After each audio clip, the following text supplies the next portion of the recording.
नमस्ते दोस्तों, आपको आपकी चैनल रहस्यमय उड़ीसा में स्वागत करते हैं। हमें आशा करते हैं कि भगवान श्री श्री जगन्नाथ जी की कृपा से आप सभी कुशल पूर्वक होंगे। अनंत कोटि विश्व ब्रह्मांड के स्वामी नारायण महाविष्णु भगवान श्री श्री कल्कीराम सत्य आनंद माधव की श्री चरण कमल में ये अधमदास का कोटि कोटि नमन।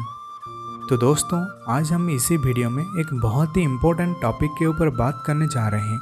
कुछ ही दिनों पहले रथ यात्रा के दिन एक विरल दृश्य देखने को मिला था। पुरुषोत्तम क्षेत्र पुरी में जब भगवान श्री जगन्नाथ जी को भक्त पहांडी करके ले जा रहे थे, भगवान के श्री नयनों से आंसू की धारा प्रवाहित होने लगा था।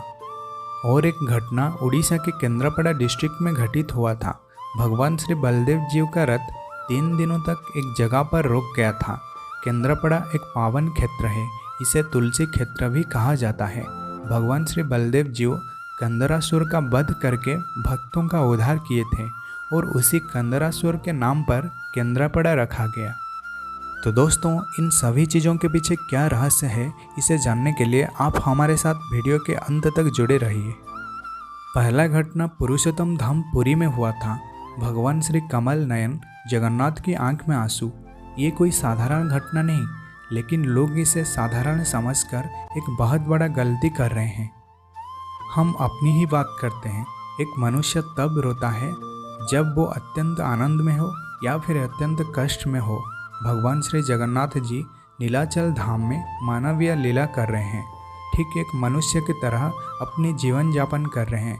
इसीलिए एक साधारण मनुष्य की भांति समस्त काम करते हैं। नीलाचल धाम में भक्त और भगवान के बीच में कुछ अंतर नहीं रह जाता। जो भक्त है वही भगवान है। 2 साल के बाद भगवान अपने भक्तों के पास आए हैं। भक्त जैसे भगवान के लिए व्याकुल होते हैं, भगवान भी ठीक उसी तरह भक्त के लिए व्याकुल रहते हैं। इसी परम और दिव्य आनंद को अपने अंदर महसूस करके भगवान की आंख से आंसू निकल आए। धन्य भक्त, धन्य भगवान। क्या आपने कभी ऐसा प्रभु देखा है, भक्त के लिए जिसका मन हमेशा तड़पता रहता है? माता महालक्ष्मी को अकेले छोड़कर प्रभु अपने भाई बहन को लेकर भक्तों के पास चले आते हैं। प्रभु इसलिए ऐसा करते हैं ताकि भक्तों का संग लाभ हो सके, अपने श्रीअंग भक्त का अंग संग लाभ करे। धन्य जगन्नाथ, धन्य आपकी अपूर्व लीला। ठीक इसी समय भगवान सोचते हैं, क्या ये आनंद हमेशा रहेगा? भगवान श्री जगन्नाथ घट घट व्यापी अंतर्यामी है, वो सब कुछ जानते हैं। आने वाले समय में जो महाप्रलय आ रहा है, इसमें मानव जाति विलुप्त प्राय हो जाएगा, जिसमें मेरे कई सारे भक्त भी होंगे।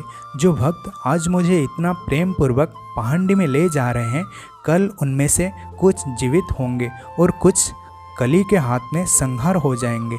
भगवान ये भी सोचते हैं, आज रथ यात्रा में जो भीड़ और भक्तों का समागम दिखाई दे रहा है, कल वो नहीं रहेगा। इसे सोचकर प्रभु अपनी मन ही मन अत्यंत दुखित होते हैं और आंख से दुख की आंसू निकल आ रही है। प्रभु ये भी सोच रहे हैं, अतीत में मैं तुम्हें कई बार चेतावनी दे चुका हूँ और आज भी श्री मंदिर से कई बार अशुभ संकेत देखने को मिलता है, जैसे कि मंदिर का ध्वजा जल जाना, नील चक्र वक्र होना, कल्पवट का शाखा छेदन होना, श्री मंदिर के ऊपर गिद्ध पक्षी बैठना, मंदिर के चारों ओर हजारों संख्यक गिद्ध पक्षी का उड़ना। ये समस्त संकेत से तुम्हें सब कुछ समझ जाना चाहिए। समय अति निकट है, फिर भी तुम्हारे दिमाग में कुछ घुसता नहीं। हम लोग गलती के बाद गलती करते जाएं और भगवान हमें क्षमा करते रहें, ये तो हो नहीं सकता। भगवान भी मजबूर हैं। आज इंसान जो कर्म कर रहा है, उसे उसका फल भुगतना ही पड़ेगा। भगवान उसे जरूर दंडित करेंगे। हम सभी को ये प्रार्थना करना चाहिए, हे प्रभु, अगर कोई भी गलती कर रहा है, चाहे वो अपना रिश्तेदार, सगे संबंधी, भाई बहन कोई भी हो, उसे दंड अवश्य मिलना चाहिए। अगर मैं भी असत्य की मार्ग पर चल रहा हूँ, तो मुझे भी दंड मिलना चाहिए। सत्य की राह पर चलने वाले एक मनुष्य को ऐसा ही करना चाहिए। द्वापर युग में जब महाभारत युद्ध हुआ था, कुछ सैनिक पांडवों की ओर से और कुछ सैनिक कौरवों की ओर से युद्ध लड़े थे। जो पांडवों के साथ थे वो सत्य की ओर से लड़ रहे थे, क्योंकि खुद भगवान श्री कृष्ण पांडवों के साथ थे। सत्य के साथ होते हुए भी बहुत सारे योद्धा वीर गति को प्राप्त हुए थे।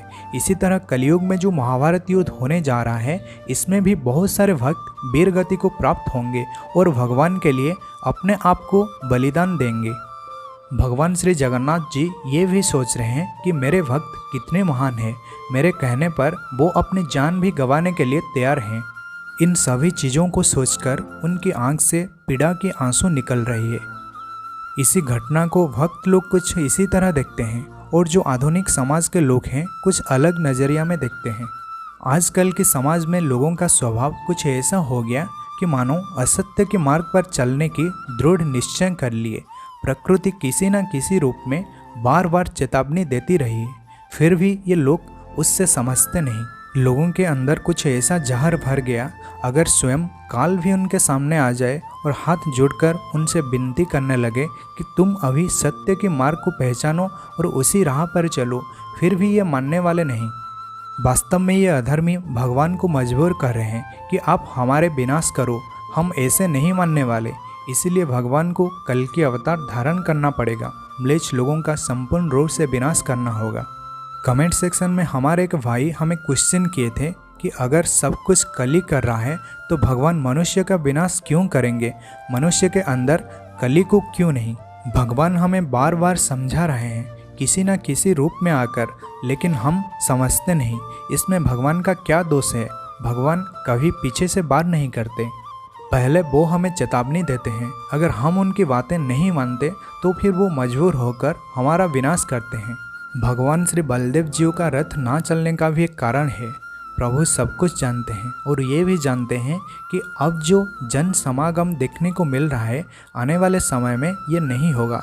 इसलिए प्रभु अपने भक्तों के साथ कुछ दिनों के लिए रुक गए ताकि हमेशा भक्तों की संग प्राप्त हो। अगर मंदिर चले जाते तो भक्तों के साथ मिलन नहीं हो पाता। देखिए प्रभु कितना दयालु और भक्त वत्सल हैं। तो दोस्तों, हम सोचते हैं कि सभी बातें आपका समझ में आ गया होगा। तो आप सभी को जय जगन्नाथ, जय पंचसखा, जय उड़ीसा, जय भारत।